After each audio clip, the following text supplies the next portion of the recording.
What is up? It is Ice Movie, and I really just wanted to talk about this real quick. So, to answer your first question right away, when does Super Vegito come out? As you see, January 30th, oh my gosh, I can't speak, at 11 p.m. That is when Super Vegito and Buhan Super EZA, and you'll be able to awaken them and play their event or whatever. So, in about 4 days, give or take, see again, 11 p.m. CST is when they drop. So I kind of wanted to just talk about this because I see somebody calling, or somebody, I see people on Twitter and YouTube comments calling Super Vegito mid, and I just wanted to talk about it real quick because it does seem a little bit disrespectful. So first of all, should he have been better? Yes, I do think he should have, and depending on the damage cap of these different types of events, he could prove to be what some people may consider useless. However, in my opinion, that is not necessarily the case. I wouldn't call him useless. I think he's a very solid unit all around, minus getting hit with supers, but that's beside the point that he's never been able to take super Vegito units really, or just Vegito units in general usually don't take supers. I mean, I guess AGL, VB, and STR, no, STR, Super EZA, or whatever, pre-EZA Super Vegito, we're not taking supers. So, Vegito units just don't usually take supers. The only ones that do are the blue ones usually. So, anyways, out of the way. If we go look at the kit real quick, right? So, of course, this is kind of me overlapping with the original video I made about the Super Easy Ace, but 2 key, attack and defense 200%, and 40% damage reduction. So he just has 40% damage reduction, right? When receiving a normal, he gets an extra 40%, and counters, of course. Now, 80% damage reduction against normals, while also having a decent defensive number, he's not going to take damage. And again, down here, if we go down, especially after super attack, you'll have more attack and defense, which is, you're not running this guy in slot 1 most of the time unless you know he's not getting supered. Also, each attack received, he gets 25% attack and defense, up to 100, and gets 60% chance to crit. So keep that in mind. Now, we'll go down a little bit again. When HP is at 50% or left, you guard all attacks, and you foresee enemy supers for 2 turns. You're not really going to see this too often, but it is what it is. It's a bonus, really. It's not really something that you're going to get frequently. I wish it was, but if they should have changed it to like 70%, honestly, so you could see it more often. And then when there's a superclass enemy, you get 50% attack and defense, and all allies get 2 key and 20% defense. And when it's extreme, he gets 100% attack and defense, and all allies get 3 key, 30% defense. So at the bare minimum, the very bare minimum, this unit is a support unit that does not die to normals and doesn't take damage from normals. And that's the bare minimum, right? So no matter what, at his worst, he's only going to die to supers while also supporting and possibly giving a scouter, a 2-turn scouter. It really just depends. Now, again, that's him at his worst, the minimum. When he gets attacked, as you see right here again, you get 15% crit up to 60%. So you're critting over 50% of the time, exactly, to be 60%, plus whatever hidden potential you give him. So mine is full crit right now. I don't know if I'll change that. I probably will. I'll switch it to dodge, most likely. Because his super attack, he gives allies 35% attack for 1 turn, but honestly, I don't think that's going to be useful because I think most of the time he's just going to be a floater. He's just going to be floating support. Maybe slot 2. So it's not really useful. Most likely floating support, honestly. So, again, like, his super attack, it doesn't do too much. So, yeah, overall, I'll probably just give him dodge.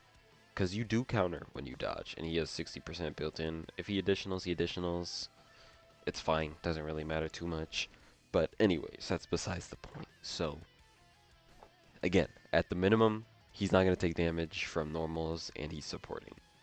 Now, depending on what they do with the damage, like, the minimum damage caps or thresholds, like in the Goku and Frieza fight, where if you don't do, I think is it 15 mil or 10 mil? I honestly don't remember. Whatever. That doesn't really matter exactly. If they keep doing that and raising it up, and it's above the amount he's going to be critting, then yeah, he's not gonna be doing too much. But if he's able to do damage, he has a 60% chance to crit built in. If you give him crit, he'll have a higher chance to crit. So his counters will do damage as long as there's not a cap. So you gotta keep that in mind. If it's an event with no cap, his counters will do damage, and they will be critting most of the time. So crit counters, when it's not capped, it's going to do damage. Now, is it going to be crazy?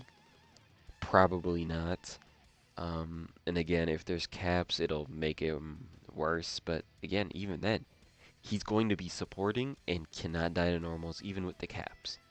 So he's basically a free support unit. Now, speaking about only getting hit by normals and not getting hit by supers, check this out. Check this out. If you're running this guy, you're more than likely going to be running him with this unit.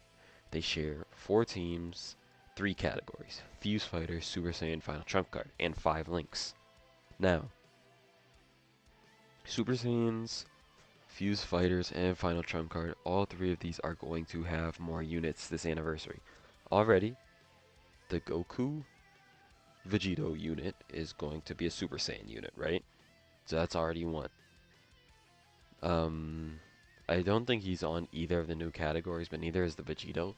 But that's just beside the point. Super Saiyans is pretty common. Fuse Fighters isn't as common, but Final Trump Card is pretty common. Now, they don't share the most teams, but these are common enough teams where if you're running them, you'll be able to run both of them at the same time most of the time.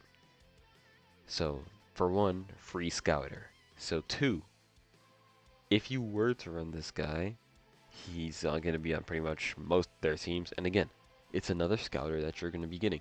Now, he's not like a meta character. I guess he's not really. I mean, there is a meta in Dokkan, but I don't call it that. It's a PvE game, right? It's going to happen. He's going to be able to get runs with the Scouter. Now, we don't know if the new VEGITO is going to have a Scouter. I could say it's pretty possible, considering this Super VEGITO has a Scouter and this Super VEGITO has a Scouter. Now, do you see any other Super VEGITOs? This is the only one. But a Scouter wasn't even a thing at this point, I don't think. So, pretty much, those are the only 2 main Super VEGITOs, and they both have Scouters. I think it's very likely that the new LR could also have a Scouter. So, if you have a unit that has a Scouter on the team and is for more than enough turns, this guy is not going to die. He's not able to die. He is going to be invincible while also supporting, and again, depending on the caps, he's going to be doing damage with crits. Even if it's just chipping away, I mean, he can do a bar by himself on counters. Just counter crits. It just depends. It just depends what they want to do with the thresholds. I personally, I'm not the biggest issue with the thresholds. I wish it really wasn't a thing, honestly, because it does push characters that do counters out when their main source of damage, or a lot of their damage, is going to be from counters. So I think that's kind of lame, but again, it's not every event, so it's not the worst thing in the world. It's just I see people calling him mid, and I don't think he's mid. I don't think he's now. I don't think he's super outstanding. He's not insane, crazy, or whatever. But to call this guy mid, I think he's a very solid unit. That is probably the best way to look at it. He has a flaw, two flaws maybe, depending on. Again, it just depends on what bosses have the caps and how high the caps are. 2 flaws: can die to supers, and may or may not do any damage with counters. But one of those, he's on teams that are going to have scouters. So it pretty much negates his 1 flaw. And then again, when there's a scouter on the field and you can move him however you want to make sure he doesn't get hit with a super, he's a invincible support. That's just what it comes down to. An invincible support is going to be useful, especially like 3 key, 30% defense. even 2 key and 20% defense. Like, that is, I mean, it might sound like a small amount, but it's really not a extremely small amount. There are some units like Go Tanks who get something off of 24 key, although he's not like, not a hard unit to get 24 key, but again, it does matter, and it's helpful to those teams no matter what. And again, at the end of the day, I mean, even this guy, if you look at this guy, he has a taunt that would take the super away and go to him. Now, again, if he's taunting, he's not going to be able to do counters, but he's going to be a support regardless. And honestly, these fusion teams do not have a lot of supports. Like Super Saiyans, fusions, they don't have a lot of support units. I know Goku just dropped for Super Saiyans, but these teams don't have a lot of supports. So them being on Fuse Fighter while being a support unit could help the other fusions. And again, at the end of the day, at his worst, he's going to be an invincible support floater. At his worst. Now, of course, if you give him full dodge, like I'm probably going to do, he might even dodge some supers here and there, especially if you can get it up to 25, which I think probably is going to be his best build, is giving him 25 dodge.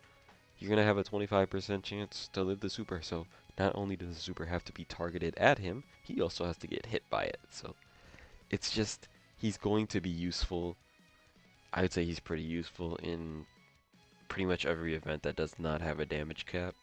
Now, I guess he would probably get cooked by an AoE, but an AoE super specifically. AoE normals, easy peasy lemon squeezy for this guy, right? But shout out to Halvard on this on Twitter. I'm just gonna look at the stats and we can go over this. Again, these are defensive stats, right? He's at 800k post super. Again, you might see 800k and be like, dang, that sucks. Or 700k and be like, man, that sucks. I mean, if it was just that, if he didn't have 80% damage reduction, it would suck. But he has 80% damage reduction. He's not going to take a ton of damage. Again, if they're normals, he's good. Normals do not, 800k normals? Nah. And even then, with the damage reduction, he's cooking, alright? And those are just the links that are used in it. Shout out to this. And then again, Dokkan now comes out. This is just the end. 4 a.m. Central Standard Time for me. That's 4 a.m. Are you kidding me? Will I be up for this? Probably. But anyways, again, this is just why I just wanted to go over people calling him mid. I don't think he's mid. I think he's a little bit better than mid. Like again, very solid is what I would call it. He's a very solid unit. Has a flaw, but he also has a way to play around the flaw with the other units on the team. And again, damage caps. He's gonna be invincible while also supporting the team. So it really, I see calling him mid. I see people calling him bad. I don't think so. He's not outstanding like the Buhan is. This Buhan, he's crazy. He's real good. I wish he was on Buhan's level, but he's not. But again, mid. I don't know if I'd call him mid. So, anyways, let me know what you think down below in the comments. If you enjoyed this video, please leave a like, drop a sub to the channel. It really helps me out. Let me know you like this. So, thanks for watching, and I'm out.